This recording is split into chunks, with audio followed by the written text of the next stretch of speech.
के रसूल सल्लल्लाहु अलैहि वसल्लम का अजीब वाक़या।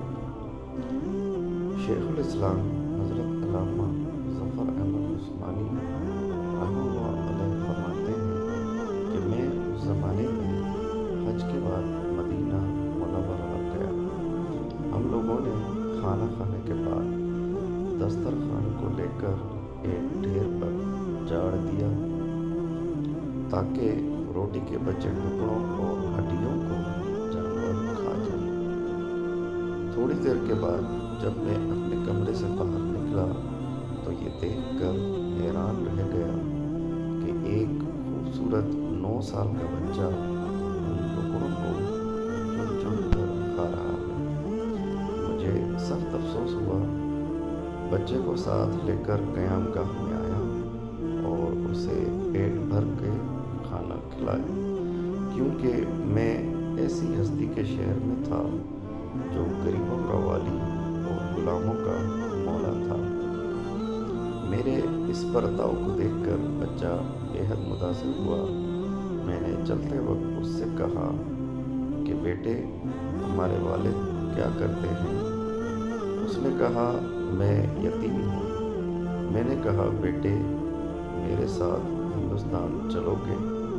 वहाँ मैं तुमको अच्छे अच्छे खाने खिलाऊंगा, उम्दा उम्दा कपड़े पहनाऊंगा, अपने मदरसे में तालीम दूंगा, और जब तुम आलिम फाजिल हो जाओगे तो मैं खुद तुमको यहाँ लेकर आऊँगा और तुम्हें तुम्हारी वालदा के सुपुर्द कर दूंगा। तुम जाओ, अपनी वालदा से इजाज़त लेकर आओ। लड़का बहुत खुश हुआ और उछलता कूदता अपनी वालदा के पास वापस गया। वो बेचारी बेवा दूसरे बच्चों के अखराजात से पहले ही परेशान थी। उसने फ़ौरन इजाज़त दे दी। बच्चा फ़ौरन आया और मौलाना को बताया कि मैं आपके साथ जाऊंगा, मेरी माँ ने इजाज़त दे दी है। फिर पूछने लगा कि आपके शहर में चने मिलते हैं? मौलाना उस्मानी ने बताया, ये सारी चीज़ें वाफर मिक़दार में तुम्हें मिलेंगी। मौलाना का बयान है, मेरी उंगली पकड़े पकड़े मस्जिद नबवी अलैहिस्सलातु वस्सलाम में वो मेरे साथ आया और ठिठक कर रह गया। सरकारी दो आलम सल्लल्लाहु अलैहि वसल्लम के रोज़े मुबारक को देखा और मस्जिद के दरवाज़े को और पूछा क्या कि बाबा, ये दरवाज़ा और रोज़ा भी वहाँ मिलेगा?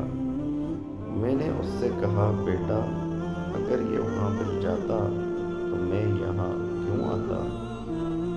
लड़के के चेहरे का रंग बदल गया। मेरी उंगली छोड़ दी। बाबा, तुम जाओ, अगर ये नहीं मिलेगा तो मैं हरगिज़ इस दरवाज़े को छोड़कर नहीं जाऊंगा। भूखा रहूँगा, प्यासा रहूँगा। इस दरवाज़े को देखकर अपनी भूख और प्यास बुझाता रहूँगा, जिस तरह आज तक बुझाता रहा हूँ। ये कहकर बच्चा रोने लगा और उसके इश्क को देखकर मैं भी रोने लग गया।